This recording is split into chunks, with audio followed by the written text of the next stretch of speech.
Okay, so one of the crew had a pretty brilliant idea in that he had just discovered that the installation crews, so after we delivered all this material to the job site, the installation crews were taking 2.5 hours to unpackage all this material that they were going to install, and they'd have to take all that packaging and find a spot at the client's location to stack it up. So it's all cardboard and plastic. So it looks like we got big piles of garbage stacked on their, at their facility. And we'd have to find a place out of the way, and often they couldn't, so they'd end up moving it several times each day. And it was taking 2.5 hours of their time per crew, and they had 16 crews. So you can do the math and realize the cost of that. On their way home, they would leave 2 hours early to come back to the warehouse or the distribution center, because they had to load all that material back onto, all that packaging material back onto the truck.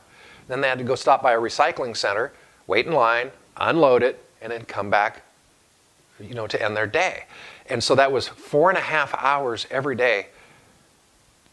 These guys are trained installers. They're very skilled people, and what they're spending more than half their time doing is packaging. So this guy had this brilliant idea, and he said, wait a second, why don't we unpackage it here in the warehouse? Because this guy who, we have the picker and the forklift, we have the guy who's barcoding and loading the cart at the bottom, and then the picker really, or the delivery guy, who's delivering that cart around to the staging area, really delivers it around, grabs a new one and comes back and stands there most of the time.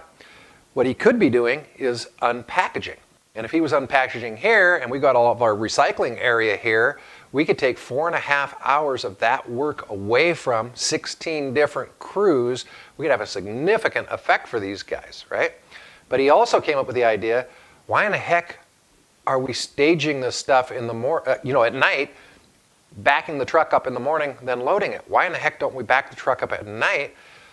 Forget staging. The only reason we stop in the staging area is to unpackage. Then we load it on the truck. And that way, when the delivery crews come here in the morning, they just come in and hop in their trucks and go. And everybody thought, wow, that's a great idea. Let's give it a shot. So they did give that a try, and it worked fantastic. They were able to, at first the guys started unpackaging all the stuff and setting the packaging on the floor, and somebody came by with a cart, and they would load the cart up with the packaging and bring it over to our internal recycling area. And then one of the guys said, wait a second, let's bring all the carts over, and when we unpackage, we'll set all of the packaging material on the cart, eliminate putting it on the floor, then reloading it. And that kind of thing just kept happening. They kept improving and kept improving the process, and it just got better and better.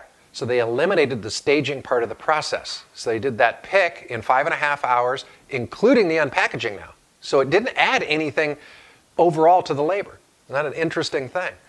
And so now they were reduced picking by 5.5 hours, eliminated staging, and you'll see that on the future state value stream map. That's in one of our last photos. And you'll see that process is taken out. That's because we don't need it anymore. We're not staging. We're going right to unpackaging, then right onto the truck. However, we didn't eliminate a huge quality issue. Every single order is being delivered incorrectly. Something's wrong.